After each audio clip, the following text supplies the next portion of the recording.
بہار کا ایک واقعہ سناتا ہوں۔ ایک جلسہ تھا برسات کے موسم میں۔ میں نے کہا بھی کہ برسات کا موسم اور یہاں بارش بہت ہوتی ہے، تو کیسے جلسہ رکھے؟ نہیں حضرت، اب آپ آئے ہوئے ہو تو جلسہ تو کرنا ہے، بارش ہو یا نہ ہو اس سے ہمیں کوئی مطلب نہیں، جلسہ ہوگا۔ میں نے ان کے جذبے کو دیکھا، محبت کو دیکھا، میں نے کہا ٹھیک ہے بھائی، اب ہم چلے۔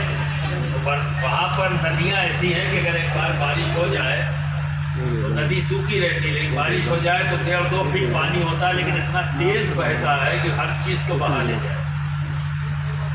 تو جب ہم گئے تو ایک ندی پڑتی تھی راستے میں، اس کو کراس کیا جیپ سے، سوکھی، اور اگلی ندی جو گاؤں کے پاس تھی وہاں تک پہنچتے پہنچتے بارش ہو گئی۔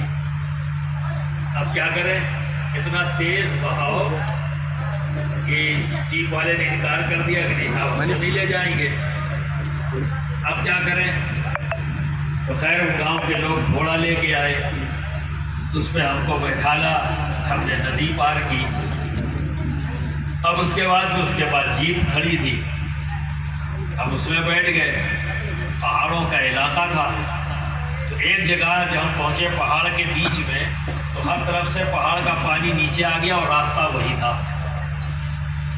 تو ڈرائیور گیا تو اس نے دیکھا کہ پانی اتنا ہے، اور جب اس نے جیپ ڈالی اس میں تو پانی بڑھتا چلا گیا، تو اندر پانی بہنے لگا، گاڑی بند ہو گئی۔ ہم لوگ سب گاڑی میں بیٹھے ہیں، اب انتظار کر رہے ہیں کب یہ بہا کے کدھر لے جائے گی۔ آپ سمجھے؟ تو میں نے مخدوم پاک کی طرف رجوع کیا کہ سرکار میں تو کہیں نہیں جاتا جہاں آپ بھیجتے نہیں ہو، آپ نے بھیجا ہے، اب آپ ہی سنبھالے۔ اب یہ حالت ہے، میرے بس کی تو نہیں کہ میں اس میں اب اتر بھی نہیں سکتا، چونکہ اب اندھیرا ہو چکا تھا۔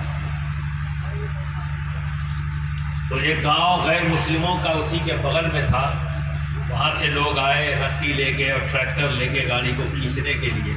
بیچاروں کی رسی ٹوٹ گئی، پھر وہ زنجیر لے کے آئے، انہوں نے ہماری گاڑی کو کھینچا۔ اب وہاں سے جب باہر نکلے تو جب راستہ تھا وہ نیا پٹا ہوا مٹی سے تھا، ابھی اس پر اینٹیں وغیرہ نہیں لگی۔ بارش ہونے کے بعد مٹی پھول گئی، اب جیسے ہی جیپ وہاں گئی تو پوری دھس گئی اس کے اندر۔ ہم نے کہا یہ تیسرا امتحان شروع۔ تو وہ ٹریکٹر والے جو غیر مسلم تھے وہ کھینچتے ہوئے، گاڑی کا پہیہ نہیں چل رہا تھا، وہ کھینچتے ہوئے جیپ کو وہاں تک مجھے لے گئے۔ خیر میں وہاں پہنچ گیا، بارش جھما جھم ہو رہی ہے۔ تو جس کمرے میں میں گیا، غریب لوگ تھے، تو جس کمرے میں میں گیا تو آدھا کمرہ بارش سے بھیگا ہوا تھا، اور آدھے کمرے سب ٹپک رہا تھا، اور آدھے کمرے میں ایک چھوٹا سا بیچاروں نے کرسی ڈال رکھی تھی، مجھے وہاں بیٹھا دیا، تو وہاں پانی نہیں تھا، میں بھی بیٹھ گیا۔ اب جب وہاں کے لوگ آئے مجھے بھی بڑا افسوس تھا، اتنی بیچاروں نے محنت کی، بارش بھی نہیں رکی۔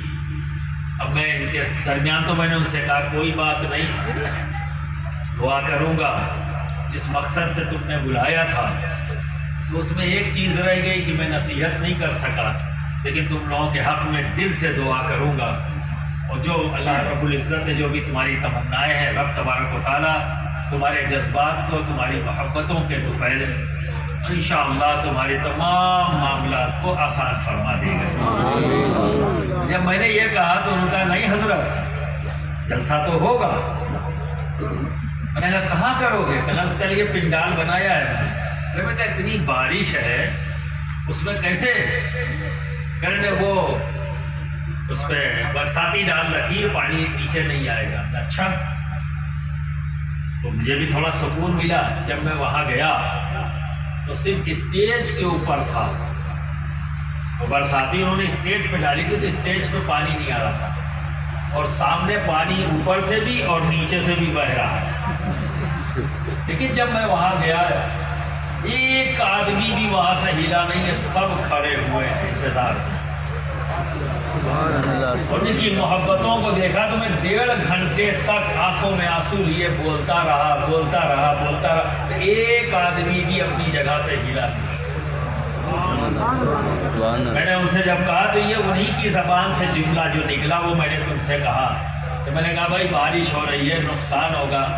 تب انہوں نے بڑی محبت سے اور بڑے جذبے کے ساتھ کہا حضرت ہم لوگ نمک کی گلی نہیں کہ چند قطرے پانی ہمیں پگھلاتے ہیں. ہم اشرفی ہیں, محبت کرنے والے ہیں, ہم ڈٹے رہیں گے. اور یہ تو رب کی رحمت ہے, اس رحمت کی بارش کے اندر ہم اللہ اور اس کے رسول کی رضا کو سنیں گے. تقریر بھی ہوئی, دعا بھی ہوئی, چل دیے. اب آپ لوگ بارش کے عادی نہیں ہو شاید اس لیے پریشان ہو گئے. پریشانی کی بات نہیں ہے, سمجھ گئے نا. اللہ رب العزت رحمت نازل فرما رہا ہے. آؤ ہم سب مل کر دعا کریں. صلی اللہ علیہ نبی علیہ وصلی اللہ علیہ وسلم. سلام و سلام علیک یا رسول اللہ یا